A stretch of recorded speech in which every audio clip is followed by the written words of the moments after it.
7h33 minutes. Je commence en vous disant que notre ami Jean-François Lépine va être avec nous aujourd'hui. Il était en déplacement vendredi dernier, donc n'a pas pu faire sa chronique internationale. Il va nous parler depuis l'Égypte aujourd'hui. On reste sur l'Inter.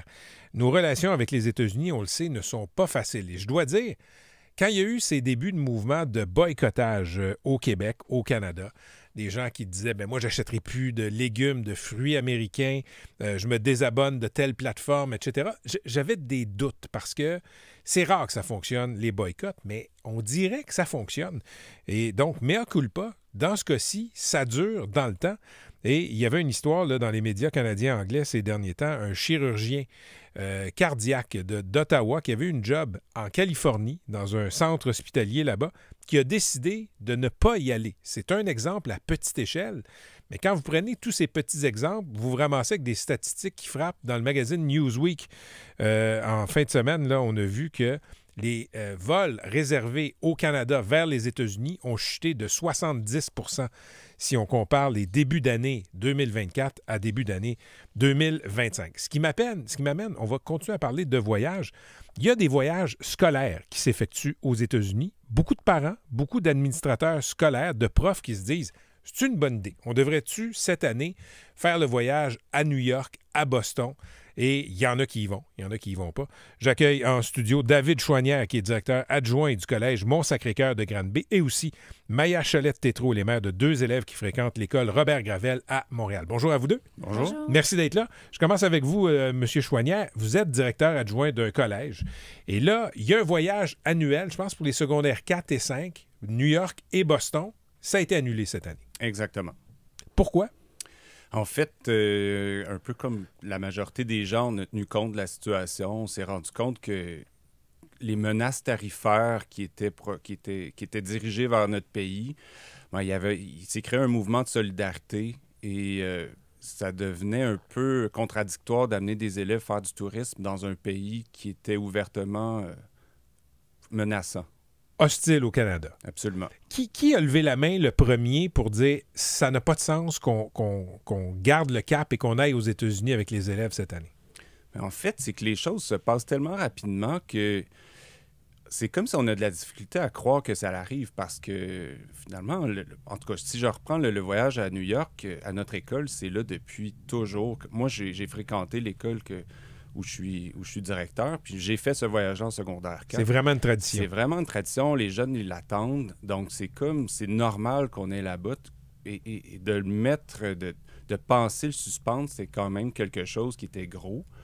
Sauf que ça s'est fait quand même naturellement parce que, je veux dire, j'en ai parlé avec l'équipe qui était supposée d'accompagner. Puis les gens avaient j'ai un prof qui me dit, j'ai un profond malaise de penser qu'on va amener des élèves faire, entre autres, du shopping. C'est pas un voyage de shopping, oui, mais l'idée d'aller dépenser dans un pays qui nous menace. À ce moment-là, parce que nous, c'était au début février, ce n'était que des menaces tarifaires. Mais cette décision-là, qui l'a prise au final à votre école? Bien, au final, c'est moi, parce que c'est parce que vous êtes le rôle. directeur. Oui, c'est ça. Mais c'est pas pris, je veux dire, c'est pris. J'ai consulté l'équipe qui était supposée d'y aller, j'ai consulté mon directeur général, puis tout le monde c'était cohérent avec les valeurs de notre école. Puis ça s'est fait à coup nul? Ça s'est fait à coup nul parce qu'on n'avait pas fait de dépôt encore, donc c'était la semaine où je devais faire le premier dépôt.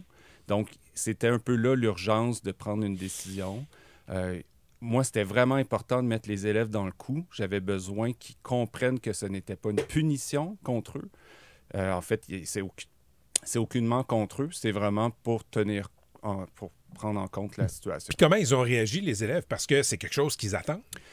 Les élèves parlent énormément de ce qui se passe au sud de la frontière, un peu comme le reste de la société.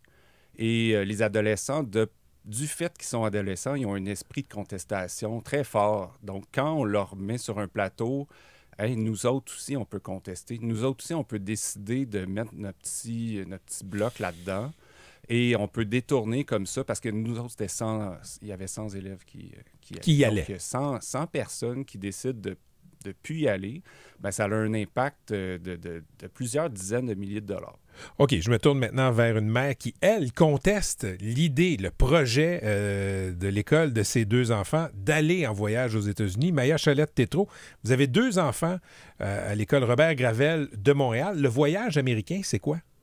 C'est un voyage à New York le week-end de Pâques, qui est également là, planifié depuis octobre environ, enfin, depuis l'automne.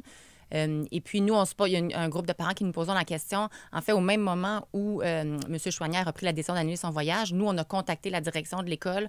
En fait, on s'attendait à recevoir une communication de la direction ou des professeurs. On se disait, c'est sûr qu'ils se posent des questions en ce moment. Les valeurs qui sont véhiculées chez nos voisins du Sud sont tellement à l'opposé des valeurs qui sont véhiculées par l'école. C'est sûr qu'il y a quelqu'un qui commence à ressentir un malaise, là. Fait que là, vous avez posé des questions. Oui. Qu'est-ce qu'on vous a donné comme réponse? Le voyage est maintenu, nous voulons y aller. C'était très, très bref, là. C'est tout? Oui. OK. Puis là, vous avez fouillé un peu. Est-ce que... En fait, c'est que je me suis dit, fait dire aussi que c'était pas remboursable parce que nous, on avait déjà payé. Alors, moi, suite à cette information-là, j'ai contacté le directeur général d'Omnitour qui organise le voyage, qui était très réceptif, très ouvert, puis qui m'a expliqué en effet que c'était remboursable pleinement à ce point-là. OK, juste pour être clair, là, Mme Chalette-Tétrault, l'école vous dit que c'est pas remboursable, mais le tour opérateur, lui, vous dit c'est remboursable. C'est pleinement remboursable. Oui, parce que c'est pas remboursable individuellement. Donc, les élèves ne peuvent pas se retirer un à un sans perdre le montant total, mais l'école peut annuler avant. Selon les règles sont différentes selon chaque agence, mais dans ce cas-là, à cette date-ci, l'école pouvait annuler le voyage au complet. Ça ne nous aurait rien coûté. L'école pouvait aussi rediriger le voyage vers une autre destination, ce qui était ce qu'on souhaitait, là, les parents inquiets. Ce qui aurait pu être Toronto, Ottawa ou autre. Exact. OK. Qu'est-ce qui vous dérange dans le fait, vous, comme mère, que vos enfants vont participer à ce voyage scolaire vers les États-Unis? Oui, bien là, mes enfants ne participeront pas parce que ce sont elles-mêmes désistées. Là. Mes 2 filles vont boycotter le voyage. Moi, ce qui me dérange, c'est qu'on fasse croire un peu à un groupe d'élèves que c'est correct ou normal de porter des valeurs de diversité, d'inclusion, d'équité, de justice, mais de les mettre un petit peu dans une boîte parce qu'on a vraiment envie d'aller magasiner ou s'amuser dans la ville de New York parce que c'est une belle ville, de leur faire croire que, dans le fond, ces décisions-là qui sont cohérentes avec nos valeurs sont supposées être faciles puis que c'est correct de ne pas les prendre quand elles sont difficiles, alors que c'est complètement le contraire, être un citoyen. Est-ce qu'il y a beaucoup de parents dans la communauté de l'école Robert Gravel à Montréal qui pensent comme vous? Beaucoup, c'est difficile à dire parce que on n'a jamais voulu me mettre en contact avec les autres parents. C'est pas comme une école primaire où on a un bottin des parents là, qu'on peut contacter.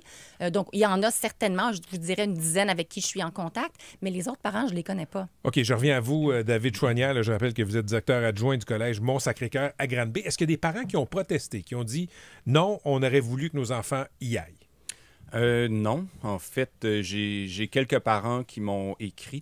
En fait, dans l'ordre des choses, là, la première chose que j'ai faite, ça a été de me filmer et d'envoyer cette vidéo-là aux élèves pour expliquer la décision. Je voulais pas leur envoyer un courriel parce que je savais que c'était quelque chose d'important, puis je voulais qu'ils entendent le ton avec lequel je m'exprime. Donc, j'ai pris le temps de le faire.